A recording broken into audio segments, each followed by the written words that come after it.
राज्यात सध्या महानगरपालिका निवडणुकीची रणधुमाळी पाहायला मिळते। 29 महापालिकांसाठी 15,931 उमेदवार निवडणुकीच्या रिंगणात आहेत। मुंबईत सर्वाधिक 1,700, इचलकरंजीत सर्वात कमी उमेदवार आहेत। पालिकांसाठी 15 जानेवारीला मतदान आहे, तर 16 जानेवारीला निकाल जाहीर होणार आहे। अनेक ठिकाणी तिरंगी, चौरंगी, बहुरंगी लढती होणार आहेत।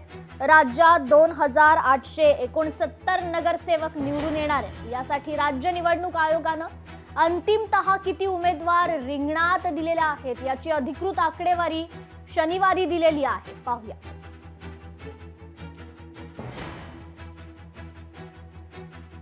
बृहन्मुंबई प्रभाग संख्या 227, सदस्य संख्या 227। छत्रपती संभाजीनगर प्रभाग संख्या 29, सदस्य संख्या 115। नवी मुंबई प्रभाग संख्या 28, सदस्य संख्या 111। वसई विरार प्रभाग संख्या 29, सदस्य संख्या 119। कोल्हापूर 20 आणि 81 अशी सदस्य संख्या। कल्याण डोंबिवली प्रभाग संख्या 31, सदस्य संख्या 122। ठाण्यात प्रभाग 33, सदस्य 131। उल्हासनगर प्रभाग 20, सदस्य 78।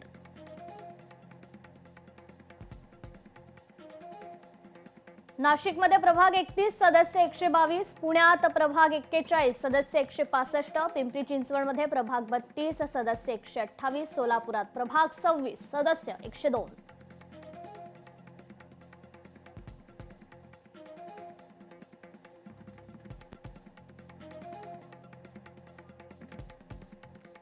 नाशिकमध्ये प्रभाग 31, सदस्य 122। अंतिम उमेदवार 735। प्रभाग 41 पुण्यात सदस्य 165, 1,166 अंतिम उमेदवार। पिंपरी चिंचवड प्रभाग 32, सदस्य 128। अंतिम उमेदवार 692। सोलापुरात प्रभाग 26, सदस्य 102। अंतिम उमेदवार 564। अकोल्यात प्रभाग 20, सदस्य 80। अंतिम उमेदवार 469। अमरावतीत 22 प्रभाग, सदस्य 87। अंतिम उमेदवार 661। नागपुरात 38 प्रभाग, 151 सदस्य 993। अंतिम उमेदवार। तर चंद्रपुरात 17 प्रभाग, 66 सदस्य 451। अंतिम उमेदवार।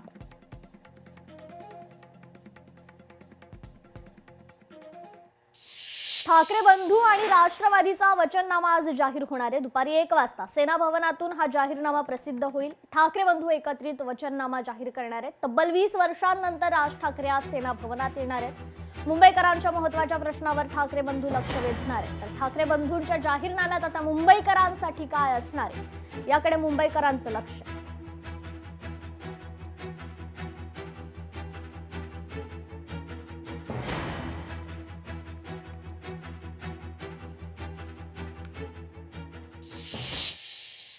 छत्रपती संभाजीनगर महापालिका निवडणुकीत वाद आणि गोंधळ काही केल्या कमी होत नाहीये। ठाकरेंच्या शिवसेनेच्या उमेदवार सावित्री वाणी यांना निवडणूक अधिकाऱ्यांनी मशाल चिन्ह देण्यास नकार दिला होता। त्यानंतर अंबादास दानवे चांगलेच आक्रमक झाले होते। अंबादास दानवे यांनी निवडणूक अधिकारी यांच्यात झालेल्या वादानंतर अखेर चिन्ह मिळाले। शिवसेनेच्या अधिकृत उमेदवार सावित्री वाणी यांना मशाल चिन्ह देणार असल्याचा निर्णय निवडणूक अधिकाऱ्यांनी जाहीर केलाय। न्यायालयात उमेदवाराला मशाल चिन्ह मिळालं, मात्र निवडणूक आयोगाच्या अधिकाऱ्यांना दिलं नसल्यानं दानवेंनी संताप व्यक्त केलाय। चिन्ह वाटपावरून नाराजी आणि आक्षेप मात्र वाढतच चालले।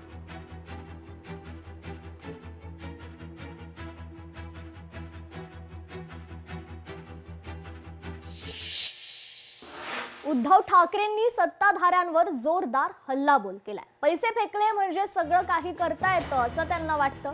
त्यांनी पैसे फेकले तर तुम्ही त्यांना फेकल्याशिवाय राहणार नाही असं आवाहन उद्धव ठाकरेंनी मुंबईतील जनतेला केलंय। तर मुंबईसाठी काय केलं हे समोर येणाऱ्या उमेदवाराला विचारा। निष्ठा, कणखरपणा काय असतो हे दाखवण्याची आता वेळ आली असं देखील उद्धव ठाकरे म्हणाले। निष्ठा म्हणजे काय असते आणि कणखरपणा म्हणजे काय असतो हे आपण त्यांना आता दाखवून देण्याची गरज आलेली आहे। कारण नाहीतर त्यांना असं वाटतं पैसे फेकले का सगळं काही करता येतं। पण आता ही लोक शहाणी झालेली आहेत। त्यांनी जर का पैसे फेकण्याचा प्रयत्न केला तर तुम्ही सगळे मिळून त्यांना फेकल्याशिवाय राहणार नाही हा मला आत्मविश्वास।